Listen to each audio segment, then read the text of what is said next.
What is the number one killer of dreams?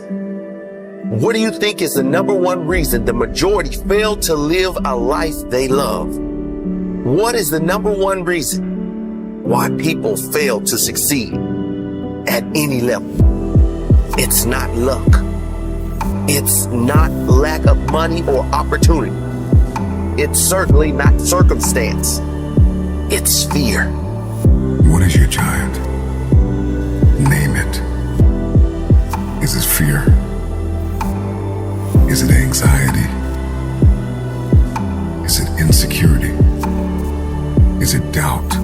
You're never going to have a fear-free existence. I mean, some fear is acceptable and legitimate. There are some things that you really should be afraid of. Now, you shouldn't allow it to immobilize you. You acknowledge it, you take it into account, and you carry yourself accordingly. There are times that we should proceed with caution, but it's the difference between being stopped by fear. It's the difference between having a fear and the fear having you. Decision's yours and the outcome is yours. It is that simple. It has nothing to do with the outside world. There's no excuses when it comes to happiness. It's time to pull that energy from fear, doubt, anxiety, out of competition and comparison. You acknowledge your fears, you embrace those fears, and then you move on. You act on whatever it is that you fear. Because once you embrace it, see, what you resist will persist. What you resist will persist. So one of the most important things is to begin to embrace your fears. If you look upon every step forward as a learning experience, and every setback as a valuable lesson that has been sent to you to make you stronger and better, you will not be afraid to launch in faith into the unknown. Fear can cause us to play it safe, but playing it safe will never be fulfilling. Start with small risks. Sometimes it's as small as asking a coworker for help with a project or trying a new class at your gym. The smaller risks build confidence and make room for larger ones. Once you're ready to challenge yourself and face something large, the more confidence you will build and the less fear will exist. And when that thing tells you to quit, you look at it in his eye and say, I ain't going nowhere. I will break you before you break me. You will not defeat me. You will not destroy me. Lay hold of it. I get it. I've been there. I still have it. Guys, it's normal. It's part of the process. How are you going to look that in the eye and defeat it? That's what makes somebody successful. It's not about having the perfect plan. It's not about going down the smoothest highway. It's about taking things that pop up and punch you in the eye and hitting them back twice as hard so that you can keep moving forward. Every one of us has two voices inside our head. One voice is you, the real you. The you that knows exactly what you want to do, what you want to have, who you want to be with, and where you want to go. The other voice I call fear. And this voice is the voice that is always telling you what you can't do, why you can't have that thing, why you can't be with that person, why you can't get where you want to go. Don't let your journey start fueled by hatred. Let it be fueled by the drive to succeed. You have it. You have the potential to move forward and make it past your fears, to make it past your self-doubt. You are higher, bigger than how you perceive yourself. Design your life the way you want it to run. Make your life better for you to live a happier life. Now, the only person you should strive to be better than is the person you were yesterday. Who were you yesterday? What did you change? What did you want to do? What are you going to do? So, what are you going to change? How are you going to improve? So you need to move past your old attitude. You need to change your ways. You got to change your mindset.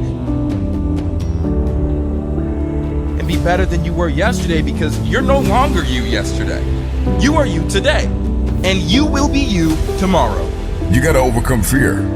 The moment that you overcome fear, then your opponent is bankrupt. There's nothing they can do. You're going to have to dispense with fear and with negative self-talk. Remember your why. It is the why that gets us the win.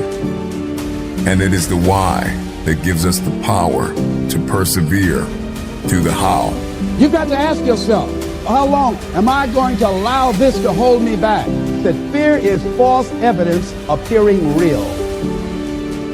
That is an illusion that we create in our mind. It is a state of mind that can be changed. As long as you got air in your lungs, you have an opportunity to improve your current situation. So human up, accept the challenge, change your associations, and soon you will find yourself receiving accolades and congratulations. But first you gotta say I do to the new you and commit to a lifetime of small wins that at times will seem meaningless and pointless. Are you in a position to quit? Or are you in a position to go harder? Are you in a position to go stronger? Are you willing to dig and go as far as you can in your life? Are you willing to suffer? So don't wait. Don't worry about what if. Don't think of it as magic. Don't think of it as lottery. Make a list. Execute the list. Do that every single day for the next 10 years, and you will be where you want to be. I guarantee it.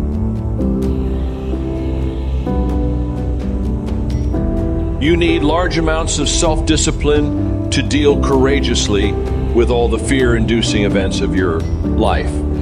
This is probably why Churchill said, "Courage is rightly considered the foremost of the virtues, for upon it all others depend." The fact is that everyone is afraid, and usually of many things. This is normal and natural. Often fear is necessary to preserve life, prevent injury, and guard against financial mistakes. So if everyone is afraid, what is the difference between the brave person and the coward? The only difference is that the brave person disciplines himself to confront, deal with, and act in spite of the fear. In contrast, the coward allows himself to be dominated and controlled by the fear. Someone once said that, with regard to warfare, although it applies to any situation, the difference between the hero and the coward is that the hero sticks in there 5 minutes longer. Fortunately, all fears are learned. No one is born with fears. Fears can therefore be unlearned by practicing self-discipline repeatedly with regard to fear until it goes away. The most common fears that we experience, which often sabotage all hope for success, are the fears of failure, poverty, and loss of money. These fears cause people to avoid risk of any kind and to reject opportunity when it is presented to them. They are so afraid of failure that they are almost paralyzed when it comes to taking any chances at all. There are many other fears that interfere with our happiness. People fear the loss of love or the loss of their jobs and their financial security. People fear embarrassment or ridicule. People fear rejection and criticism of any kind. People fear the loss of respect or esteem of others. These and many other fears hold us back throughout life. The most common reaction in a fear situation is the attitude of, "I can't." This is the fear of failure and loss that stops us from taking action. It is experienced physically, starting in the solar plexus. When people are really afraid, their mouth and throat go dry, their heart starts pounding. Sometimes they breathe shallowly and their stomach churns. Often they feel like getting up and running to the bathroom. These are all physical manifestations of the inhibitive, negative habit pattern, which we all experience from time to time. Whenever a person is in the grip of fear, he feels like a deer caught in the headlights of a car. This fear paralyzes action. It often shuts down the brain and causes the individual to revert to the fight or flight reaction. Fear is a terrible emotion that undermines our happiness and can hold us back throughout our lives. Aristotle described courage as the golden mean between the extremes of cowardice and impetuousness. He taught that to develop a quality that you lack, act as if you already had that quality in every situation where it is called for. In modern terms, however, we say, fake it until you make it. You can actually change your behavior by affirming visualizing and acting as if you already have the quality you desire. By affirming, by repeating the words, I can do it, emphatically whenever you feel afraid for any reason, you can cancel the feeling of I can't. Every time you repeat the words, I can do it. With conviction, you override your fear and increase your confidence. By repeating this affirmation over and over again, you can eventually build your courage and confidence to the point where you are unafraid. By visualizing yourself performing with confidence and competence in an area where you're fearful, your visual image will eventually be accepted by your subconscious mind as instructions for your performance. Your self-image, the way you see yourself and think about yourself, is eventually altered by feeding your mind these positive mental pictures of yourself performing at your best. By using the act as if method, you walk, talk, and carry yourself exactly as you would if you were completely unafraid in a particular situation. You stand up straight, smile, move quickly and confidently, and in every respect act as if you already had the courage that you desire. The law of reversibility says that if you feel a certain way, you will act in a manner consistent with that feeling. But if you act in a manner consistent with that feeling, even if you don't feel it, the law of reversibility will create the feeling that is consistent with your actions. This is one of the greatest breakthroughs in success psychology. You develop the courage you desire by disciplining yourself repeatedly to do the thing you fear until that fear eventually disappears. And your ability to confront, deal with, and act in spite of your fears is the key to happiness and success. One of the best exercises you can practice is to identify a person or situation in your life of which you are afraid and resolve to deal with that fear situation immediately. Do not allow it to make you unhappy for another minute. Resolve to confront the situation or person and put the fear behind you. When you identify a fear and discipline yourself to move toward it, it grows smaller and more manageable. What's more, as your fears grow smaller, your confidence grows. Soon, your fears lose their control over you. In contrast, when you back away from a fear-inducing situation or person, your fear grows larger and larger. Soon, it dominates your thinking and feeling, preoccupies you during the day, and often keeps you awake at night. The only way to deal with a fear is to address it head-on. Remind yourself that denial is not a river in Egypt. The natural tendency of many people is to deny that they have a problem caused by fear of some kind. They're afraid of confronting it. In turn, it becomes a major source of stress, unhappiness, and psychosomatic illness. Be willing to deal with the situation or person directly.